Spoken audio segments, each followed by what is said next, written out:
There are so many themes in today's readings, and I am going to resist the temptation to cover too much and just focus on the main parable in the gospel. Having grown up in New York City, gardening or farming is not really my area of expertise. I recall a time many years ago when I invited neighbors over to see some of my plantings. I was wondering why they were chuckling until they gently explained that the dozen plants, which I had so carefully and evenly spaced around my maple tree, were actually weeds. They were weeds which must have sprouted from the dirt that I used as the planting medium for my seeds. So I can really relate to the parable in today's gospel. The farmer, with all good intentions, has the farm workers plant seeds, good seeds. And while everyone is sleeping, someone comes along and scatters different seeds among the desired crop.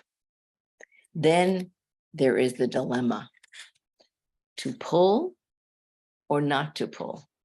That is the question. The word which is translated as weeds is zinzia, a plant that closely resembles wheat, but does not produce the desired grain. The similarity of the two plants increases the dilemma. So as not to risk the good plants, the farmer opts to let both grow together until harvest time. I guess that makes some sense for a large-scale farm, but I know, admittedly, based upon my limited expertise, that if I am really careful and gentle and take my time, I can usually work around the desired plant and pull the weeds that surround it without dislodging the plant. Of course, once I'm sure which one is the weed.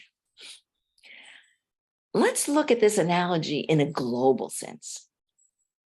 If the wheat and weeds grow together, then necessarily some of the water and soil nutrients, which would help the wheat to thrive, would be consumed by the weeds, resulting in the wheat not being as fruitful as it could be. The wheat does not go unharmed. As John Carroll puts it, oppressive evil deeds are to be named and vigorously opposed. Silence, neutrality, or failure to act in the face of oppression only serves the interests of the oppressor.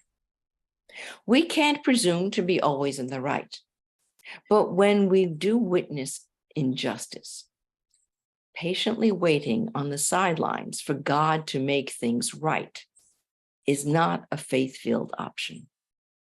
Some weeds are not okay. End of quote.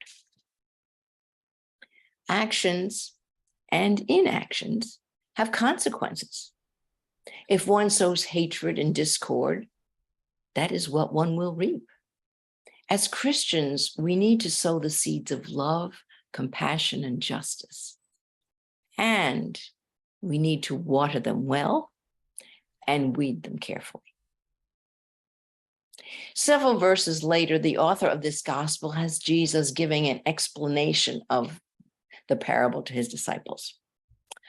Not to presume to compare myself with our Savior, but I like to offer another interpretation of this parable, a very personal and individual interpretation.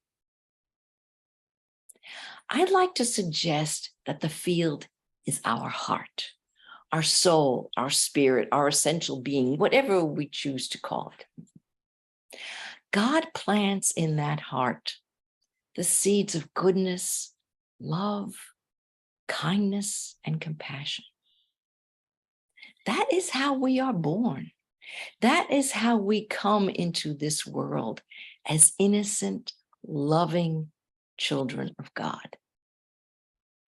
Despite what the church tried to tell us about the dark stain of original sin on our souls, we are born to be watered and nourished by God's love and to become the good and fruitful people whom God intends us to be. And somewhere along our growth journey, other seeds get scattered into the field of our heart. For myself, I see pride, the desire for more than I really need, and a bit of jealousy now and then taking hold and getting root in my heart's garden. Do I have to let them both flourish in my garden? Or should I attempt to carefully, gently, and patiently uproot the interlopers? Try to rid myself of those qualities which are usurping the nourishment that should be going to the seeds of goodness.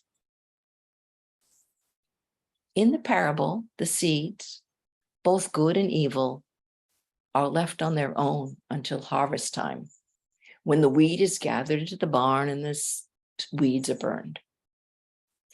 But we don't have to live like that, because our God doesn't leave us on our own. We have family, friends, and spiritual guides who can gently and patiently encourage us to nurture our better selves and rid ourselves of those things which are obstacles to God's nourishing love. In our Catholic tradition, we also have the sacrament of reconciliation, which helps us to cast the weeds into the fire long before the final harvest. Somewhere in my studies, I'd learned that at one time, people were only allowed to receive the sacrament of penance once in their lives. And the public penance that was prescribed was often so distasteful that people often waited until they were on their deathbeds to receive this blessing. So sad to be waiting for the final harvest. This sacrament is not about how bad we are, but how very good God is.